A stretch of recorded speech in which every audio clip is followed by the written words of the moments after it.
တို့ရဲ့တည့်ရရှိတိုင်းမှာဒီလိုဆွဲချိုးလာလေးကို15ပဲပြီးရွှေလေးရနေပါပြီနော်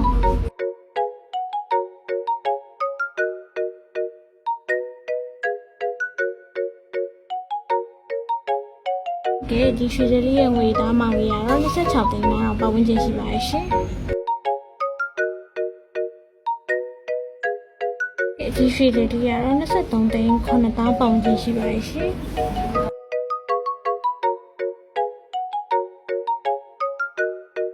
ဒီရွှေလေးရဲ့ငွေမောင်လေးကတော့18သိန်းနဲ့တောင်းပတ်ဝန်းကျင်ရှိပါရဲ့ရှင်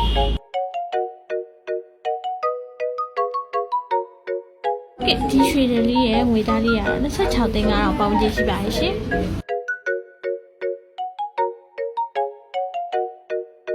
ဒီရွှေပန်ကျိုးလေးရဲ့ငွေသားလေးကတော့56သိန်းပေါင်ကျရှိပါရဲ့ရှင်ဒီနှစ်ယောက်စလေးရဲ့ငွေသားလေးကတော့83တောင်းပေါင်ကျရှိပါရဲ့ရှင်ဒီရွှေလေးရဲ့ငွေမောင်လေးကတော့62သိန်း8တောင်း9,000ကျပ်ပေါင်ကြီးရှိပါရဲ့ရှင်ဒီရွှေလေးရဲ့ငွေသားမောင်လေးကတော့24သိန်း5တောင်းပေါင်ကြီးရှိပါရဲ့ရှင်ဒီရွှေလေးရဲ့ငွေမောင်လေးကတော့14သိန်း1တောင်းပေါင်ကြီးရှိပါရဲ့ရှင်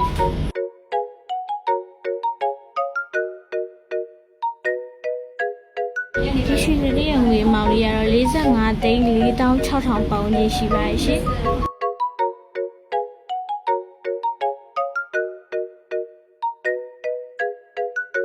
တဲ့ဝင်ရတနာရွှေစာနီမှာလာရောက်အားပေးခြင်းတဲ့ customer များအတွက်လိပ်စာလေးကတော့မဟာဗန္ဓုလလမ်းမှာ28လမ်းဒေးပဲလမ်းမြို့နယ်မှာဒီဇိုင်း